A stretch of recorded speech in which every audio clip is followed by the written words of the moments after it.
जय श्री हरि भक्तों, स्वागत है आपका हमारे चैनल आत्मा के सफर में। देखिए, नाम जप के कुछ अद्भुत गुप्त चमत्कार है जो कि भाई बाहरी रूप से कभी व्यक्त नहीं किए जा सकते हैं और वो भीतर ही भीतर होते हैं। और कुछ एक ऐसे चमत्कार होते हैं जो आपके आसपास में हकीकत में होते हैं। अब देखिए, ये चमत्कार किस प्रकार से होते हैं और किस तरह से होते हैं और कैसे आपके जीवन से जुड़े रहते हैं और आप काफी लंबी यादें छोड़ के चले जाते हैं।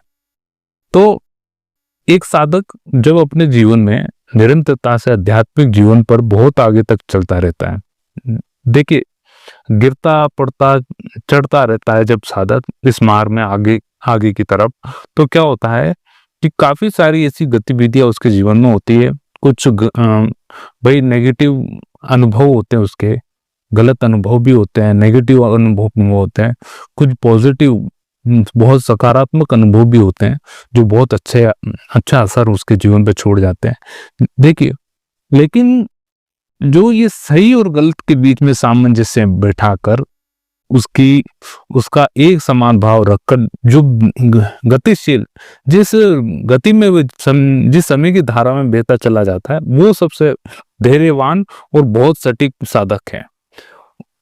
अब देखिए कैसे कि एक साधक के जीवन में निरंतरता से ईश्वर का स्मरण चलता रहता है, तब ऐसी स्थिति में क्या होता है कि उस साधक के जीवन में कुछ ऐसी शक्तियां जुड़ती है, 101% जुड़ती है। नाम बहुत बड़ी शक्ति है, बहुत दिव्य शक्ति है जिसका अनुमान नहीं लगाया जा सकता।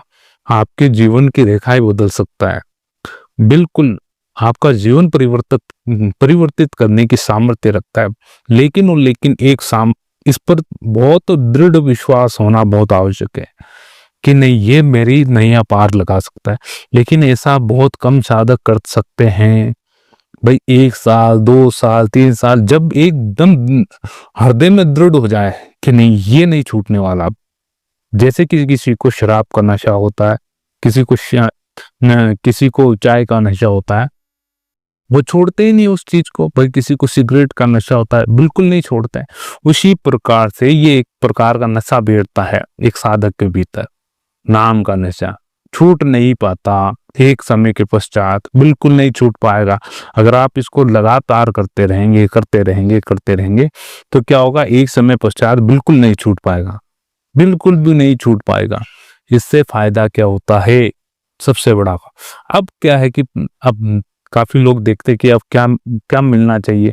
अगर ये निरंतरता से हो रहा है तो अब क्या क्या हो सकता है अपने साथ। देखिए, आप इन चीजों पर ज्यादा ध्यान ना दें कि भाई हमें क्या मिलेगा, ये चीज कर रहे हैं तो इससे क्या मिलेगा। ये चीज इस मार्ग पे कभी भी ऐसे सोचकर कभी मत आए कि मैं भगवान का बहुत नाम जप करूंगा, खूब गुरु मंत्र का अध्याय करूंगा, उनका स्मरण करूंगा, जिस प्रकार से विधि बताइए उस प्रकार से करूंगा, मेरे पास एक समय पश्चात बहुत सारा धन आ जाएगा, बहुत सारी ये चीज हो जाएंगी, वो ऐसे मानकर मत आए, बिल्कुल भी ऐसे मत चाह कर मत आए।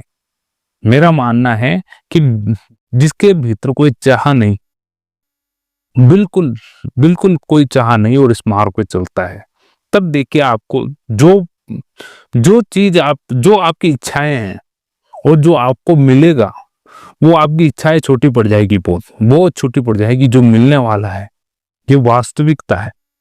जो आपने अपने जीवन में इच्छाएं रख रखी है, जो आपने भविष्यवाणी कर रखी है अपने जीवन के बारे में, ऐसा होगा, ऐसा चाहिए, क्या पता आपको जो ऐसा अद्भुत मिल सकता है, इतना विशाल और विकराल मिल सकता है जिसकी आपने कल्पना नहीं की, है ना। तो वहां पर आपकी इच्छाएं छोटी हो सकती है। इसलिए आप भीतर इतना कुछ मत रखें, बस जो भी है अच्छा सोचे, अच्छा सोचे, केवल और केवल सकारात्मक सोच विचार भाव रखे आप अपने भीतर कि जो भी होगा अच्छा होगा, भविष्य में अच्छा होगा। ये जरूर होना चाहिए, आवश्यक होना चाहिए। अब देखिए, गुप्त चमत्कार की यहाँ पर बात होती है कि किस प्रकार के गुप्त चमत्कार। देखिए, गुप्त चमत्कार उसको ही कहा जा सकता है कि आपने कोई चीज को धारण किया, उस पर निरंतरता से मार्ग पर चले, धैर्यवान होकर सहन शक्ति रखते हुए काफी लंबे समय तक। फिर आपके जीवन में कुछ ऐसे अद्भुत चमत्कार हुए जिन्होंने आपकी काफी सारी बुरी चीजें आपके जीवन से बिल्कुल समाप्त कर दी, पूरी चीजें बिल्कुल समाप्त कर दी। और ये एक प्रकार का गुप्त चमत्कार भी है। और देखिए, गुप्त चमत्कार उसको भी कह सकते हैं जो भाई बिल्कुल समझ में नहीं आए, बिल्कुल एकांत में एकदम गुप्त रूप से हो, है ना। आपको आप पता नहीं कर सकते हैं कि ये चीज हुई कैसे।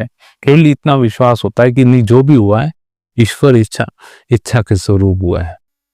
तो इसमें दो तीन चीजें बहुत सरल सी आ जाती है, जैसे कि एक साधक निरंतरता से इस मार्ग पर चलता है, स्मरण करता रहता है, नाम सुमरण करता है, तो क्या होता है उसके मन के भीतर से छल कपट, निंदा, चतुराई और कई प्रकार की वासनाएं होती है, ईर्ष्या, भेदभाव करना और भी कई सारे तो ये सब मिटते हैं। यही होता है सबसे पहला, जो ये दुश्मन है इनको मारता है ये नाम, सबसे पहले इनको हटा देता है, आपके जीवन से हटाते हैं। फिर क्या बचता है, देखिए फिर बचता है एकदम सरल बुद्धि, एक शीतल बुद्धि और एकदम शीतलता आपके भीतर आती रहेगी और समाई रहेगी। हर समय जो विचार आएंगे वो उत्तम किस्म के होंगे, बिल्कुल उत्तम विचार, उच्च बुद्धि, उच्च गुणवत्ता वाली सोच बनेगी आपकी। उच्च गुणवत्ता वाली सोच कैसे, मैं बताता हूँ। देखिए, जहां पर आप भाई किसी एक का भला सोचते हैं, आपकी स्वार्थी बुद्धि है ना, जब इस मार्ग पे चलते नहीं है तो स्वार्थी बुद्धि रहती है कि ये चीज कर लेता हूँ बहुत अच्छा लाभ मिलेगा, है ना, कि क्या ये चीज करता हूँ बहुत अच्छा लाभ मिलेगा। लेकिन जब प्रभु का स्मरण किया जाता है, सब मार्ग पे चला जाता है, इस मार्ग पे लंबा चला जाता है, तो ये विवेक जागृत करता है, नाम विवेक जागृत करता है पूर्ण रूप से कि नहीं, इसमें हमारा ही नहीं, इसमें 100, 200, 300, 1000 लोगों का, कई लोगों का कल्याण होने की सामर्थ्य। तो आपकी बुद्धि भी उसी प्रकार से कार्य करती है। आप सभी के कल्याण की बात करते हैं और उसी मार्ग पे चलेंगे जहां पर सर्वहित हो, सबका हित समाया हुआ हो। ये सबसे बड़ी बात है। अगर ये आप इन चीजों को समझ जाते हैं तो वास्तविक रूप से आप नाम के कई सारे किस्से समझेंगे, नाम में जो शक्तियां हैं समाहित, वो आप समझ जाएंगे। पवित्र सोच, पवित्र बुद्धि में ही और पवित्र हृदय स्थल, वहां ही भगवान का निवास होता है। ये आप ध्यान रखें। अगर अच्छे विचार रखेंगे, अच्छी सोच रखेंगे, तो आपके हृदय में हमेशा भगवान का स्मरण होता रहेगा, हमेशा उनकी छवि प्रदर्शित होती रहेगी आपके अंतर्मन में। अन्यथा क्या होगा कि आप थोड़ी थोड़ी देर में गलत गलत चीजें सोचेंगे, गलत गलत विचार करेंगे, लोगों की निंदा करेंगे, तो आपके मन पर और आपके हृदय में बहुत गंदा इम्पैक्ट बढ़ेगा इन चीजों का। वो भगवान फिर बार बार आप प्रदर्शित नहीं कर सकते भीतर कि नहीं, हाँ ये, वरना क्या होता कि आंखें बंद करी और भगवान का सचित्र वर्णन आपके सम्मुख होगा। जिस प्रकार से ऐसी दशा होती है कई साधकों की, तो आपको चलना है, केवल ये चीज का ध्यान रखिए, केवल चलना है, दौड़ना नहीं। ऐसे ऐसे मत करे कि नहीं मैं इन सब से आगे निकल जाऊं, ऐसे नहीं, थक जाएंगे, बहुत जल्दी थकेंगे। आपको केवल चलना है और कुछ नहीं करना, चलते रहें ईमानदारी पूर्वक, आप अपने कर्तव्यों का पालन करते रहें। तत्पश्चात आपके जीवन में कुछ ऐसे चमत्कार होंगे जिसकी आप कल्पना नहीं कर सकते और आप निर्धारित भी नहीं कर सकते भाई ये मेरे जीवन में ये चीज मुझको मिलने वाली थी।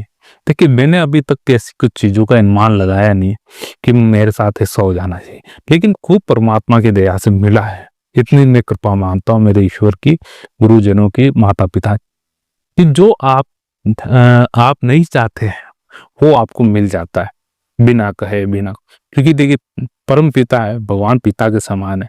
भाई किन चीजों की जरूरत है वो स्वतः आपको दे देंगे, आपको मांगनी नहीं पड़ती ऐसी स्थिति में। तो आप इन चीजों से बिल्कुल इस मार्ग पर चलते रहे निरंतरता से। आपके आसपास सम्मुख कुछ ना कुछ ऐसे चमत्कार आपको देखने को मिलेंगे। आप जैसा सोचेंगे तो आपके साथ वैसा होने लगेगा कुछ समय पश्चात, लेकिन थोड़ा दृढ़ भाव से चलना पड़ेगा। अगर आपको ये वीडियो अच्छा लगा हो तो जरूर लाइक कीजिए इस चैनल को और सब्सक्राइब कीजिए हमारे इस चैनल को और वीडियो को लाइक एक बार जरूर कीजिए। मिलते हैं अगले वीडियो में, जब तक के लिए जय श्री हरि, ओम नमो भगवते वासुदेवाय।